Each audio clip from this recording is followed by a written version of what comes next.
Many praise German luxury and BMW's engineering.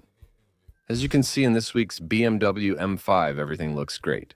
But when your BMW decides to shut off without warning, that's when you realize the big gap between pure marketing and reality. Especially in recent years, BMW has reduced both its quality and long-term reliability. Let's not discuss status. Yes, it's a factor. For many, owning this brand is about what it represents, not just the car. It's a way to project an image, like you're more successful, you're richer, a higher social status. Owning a BMW now mostly means that, but ironically, the reality is often very different. Extremely high maintenance costs and hidden mechanical issues not mentioned on TikTok or Instagram. And all that luxury could end up being more than anything just for appearances. And there's a detail about those who have a BMW nowadays, and it's that most of them aren't actually buying them. They're busy with something else, but I'll explain later. Welcome, thank you. Today, we're not discussing design, power, or technology, but rather what's less often mentioned. BMW now inspires with reliability, quality materials, and renewed confidence. Because beyond the emblem and the marketing, there are engines that fail, software that shuts down, and, well, other things, as well as finishes that aren't convincing. So much so that many people no longer want to buy a BMW because they prefer to lease it. In the United States, most BMW drivers lease rather than buy their cars. And we're not talking about a small number. It's estimated that between 60 and 70% of BMWs on the road are leased. And in the case of electric ones, the figure reaches almost 90%. Therefore, more than a car for life, BMW has become a temporary luxury, a 3-year whim that is then returned to the dealership. A recent example makes everything very clear. BMW had to recall more than 1,000 of its models from 2022 to 2025. Which models? The i4, iX, i7, and i5 are electric, and more are coming. It's not just about problems with the electric ones. Why did they have to recall these? Due to a software failure that can suddenly cut power while driving? Not good at all. So, it's not a minor detail, it's a real risk. And the solution was just a simple update. The question is, how does a premium car reach signal-to-noise ratio error level? And that wasn't the only case. In 2024, we're discussing yet another major recall in the United States.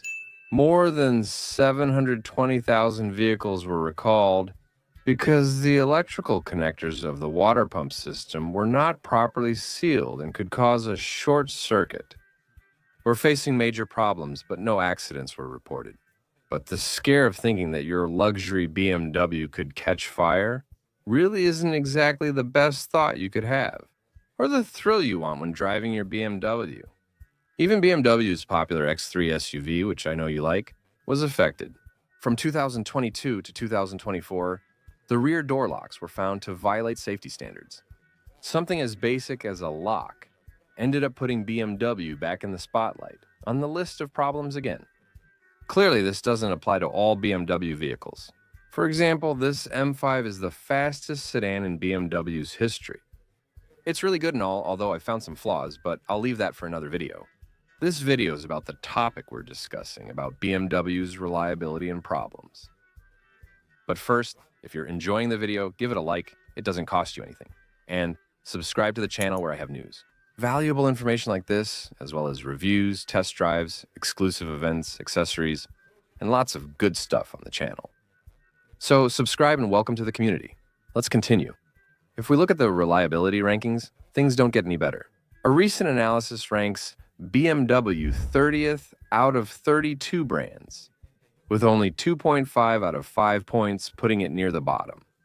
That's not what you expect when you pay a premium price for this beautiful brand called BMW. That analysis comes from RepairPal, which is a major authority in automotive reliability, and it was used by the WTC Performance blog in a recent analysis. Many owners and mechanics agree on one thing. BMW seems obsessed with making everything too complicated. Low-quality plastics and engine parts that break from the heat. Mechanical engineering that borders on the absurd, fragile electrical systems, and poor assembly. All of these are complaints, let's say, that have been aired on BMW forums and have been recorded. Therefore, it's not uncommon to hear that a modern BMW is full of unnecessary failure points. And when something fails, which usually happens quickly, The repair costs can be so high that you wonder if the brand is seeking innovation or simply designing problems that only they can fix. That's one of the speculations we have in the automotive industry nowadays.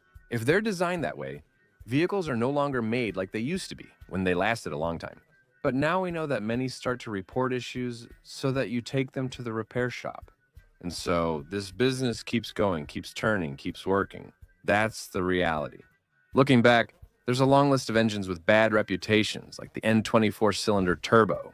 It suffered because it had plastic timing chain guides that deteriorated very quickly and caused serious engine damage.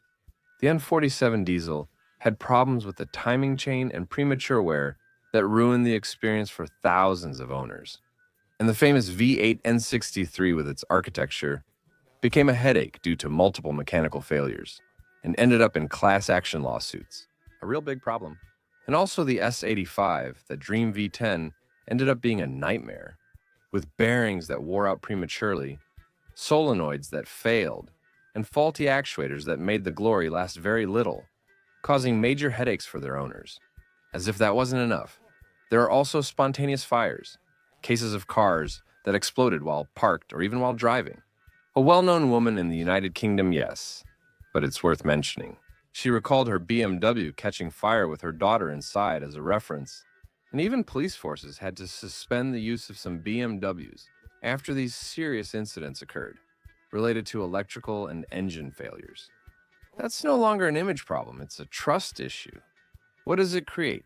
Distrust. And if you think that's all, just wait. Later, I'll explain why many mechanics no longer repair certain BMWs. I'll give you a hint. It's not just because they're expensive, but because the brand has made repairs so complicated that even independent shops don't find it worthwhile to accept them. A big problem. The ironic thing is that BMW is still synonymous with luxury and driving pleasure. But is it really? I feel great with this BMW M5, but no one denies that they're fun cars with handling that makes you fall in love and a design that simply turns heads. Is it a head-turning car, as they say here? But of course, that comes at a price. All that experience comes at a price. That price includes not just the initial bill, but also maintenance and the scares many owners have faced. Therefore, before you get carried away by the excitement of its looks or the sound of the engine, it's worth asking yourself, what happens when the basics fail? Now, I want to hear your opinion. Have you had a scare with your BMW? If you have one, what do you think about the brand itself? Do you know anyone who has had this kind of trouble? Share your story in the comments. It could help others considering a BMW. And that's what it's all about, helping each other in the comments by sharing our experiences. In the end, cars should inspire confidence, not fear. And if a luxury fails in what matters most, then it stops being a luxury and becomes a gamble. But here's the reason I told you about. The reason why many mechanics aren't even accepting several BMW models anymore. And it's because the German brand has focused on making the processes more complicated. Why do they use complicated software, proprietary tools, that you can only find at BMW dealerships? And the process itself has become so complex that in many mechanic shops, which are not specifically BMW, that don't belong to the BMW service workshop, they won't take it anymore. And what does that mean? That if you want to own a BMW, you're pretty much forced to take it to their official BMW dealership workshops. What does that mean? Higher costs, obviously. The cost goes up, it multiplies a lot more when you take it in and when your options are reduced.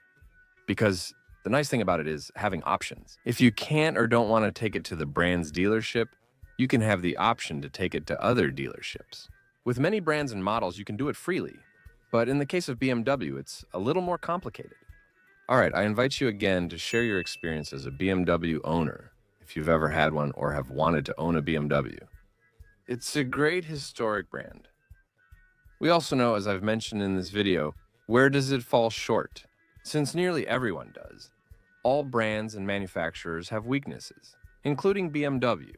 And this is information that I think will be very valuable for a lot of people. Share your experience, or if you know someone who has had problems with their BMW, share their experience too, in the comments section. If you enjoyed the video, like it, subscribe to 3D Car Power 360, and check out another video related. It's around here, here, and here, which I know you're going to like. Well, I'll see you and wait for you in the next video. A big hug.